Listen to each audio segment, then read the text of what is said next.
তো কি অবস্থা সবার, আমি দা নিউজ বং। আর আজকে আমরা কথা বলবো US and Israel versus Iran নিয়ে। যদি না জানো আমি একদম শর্ট করে বলে দিচ্ছি, ইসরায়েল আর ইউএস মিলে ইরানের উপর অ্যাটাক করেছে এবং তাদের অপারেশন ক্যারি আউট করেছে। এরপর অবভিয়াসলি ইরান চুপ থাকেনি। ইউএস এর মিলিটারি বেসেস যেগুলো 6 কান্ট্রিজে আছে সেখানে স্ট্রাইক লঞ্চ করা হয়েছে। ওই দেশগুলো হলো সৌদি আরবিয়া, জর্ডান, কাতার, বাহরাইন, ইউএই এবং কুয়েত।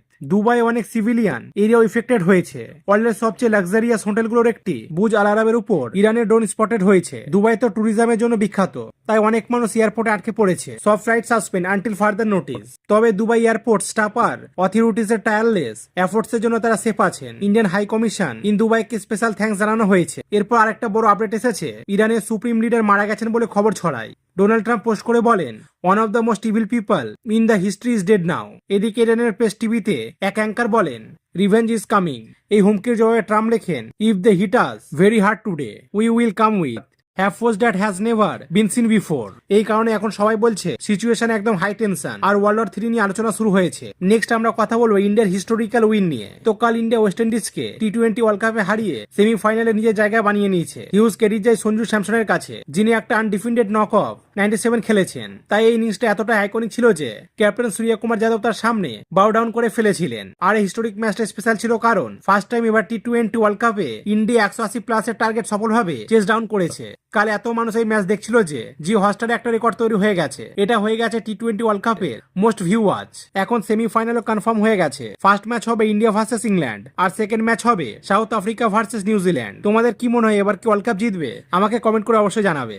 নেক্সট আমরা কথা বলি মৃণাল ঠাকুর আর আশিস চ্যাঞ্চেলানির ব্যাপারে। তো বলিউড অ্যাক্টর মৃণাল ঠাকুর আশিস চ্যাঞ্চেলানির একাকির উপর নিজে রিয়াকশন দিয়েছেন। ওয়েল গাইস, তিনি একাকির ফাইনাল চ্যাপ্টারের পোস্টারটা শেয়ার করে নিজ স্টোরিতে লিখেছেন, আশিস চ্যাঞ্চেলানি অলওয়েজ প্রাউড। এর উপর রিয়াক্ট করে আশিস লিখেছেন, the best innocent kindness in Hindi industry. আর হ্যাঁ, তিনি নিজের স্টোরিতে একটা ভিডিও শেয়ার করেছে, তোমরা সেটা দেখতে পারো। हेलो एवरीवन, जैसा कि आपको मालूम है मेरा एक नया क्या यार कितना बड़बड़ करता है। गाइस टाइम वेस्ट करना बंद करो, जाके एकाकी देखो, link is right here. Next আমরা কথা বলবো পূরব ঝাকে নিয়ে। তো পূরব ঝা তার আপকামিং নিউজ শো নিয়ে একটা বড় আপডেট দিয়েছেন। সে নিজের স্টোরিতে পোস্ট করে জানিয়েছে যে ফাইনালি 5 মান্থের মেহনতের পর it's a final wrap of our show. তিনি আরো লিখেছেন, অনেক মজাদার শো আসতে চলেছে দোস্ত। প্রথম থেকে স্বপ্ন ছিল যে আমি একটা বড় শো করি, অ্যান্ড এস ভগবান আমাকে এই মকা দিয়েছে। জলদি রিভিল করছি, আই লাভ ইউ অল। মানে বোঝা যাচ্ছে তিনি ভীষণ এক্সাইটেড আর ইমোশনাল এই প্রজেক্টটা নিয়ে। নেক্সট আমরা কথা বলবো ধুরন্ধর 2 মুভি নিয়ে। তো ধুরন্ধর 2 ট্রেলার কবে আসবে আর এর রান টাইম কত হতে পারে আমি তোমাদের জানিয়ে দিচ্ছি। ফার্স্ট অফ অল ট্রেলারের ব্যাপারে কথা বলি। পিঙ্ক ভিলার দিক থেকে একটা এক্সক্লুসিভ রিপোর্ট এসেছে, যেখানে ক্লেম করা হয়েছে যে মার্চ 3 এটা রিলিজ হয়ে যাবে। এখন আসি রান টাইমে। আগের রিপোর্টগুলোতে বলা হয়েছিল যে এই মুভি রান টাইম পার্ট 1 থেকে কম হবে, কিন্তু মনে হচ্ছে সেই রিপোর্ট হয়তো ভুল ছিল। এখন নতুন করে রিপোর্ট করা হচ্ছে যে এর রান টাইম হবে 3 আওয়ার্স এন্ড 55 মিনিটস। মানে সিরিয়াসলি প্রায় 4 ঘন্টার একটা মুভি।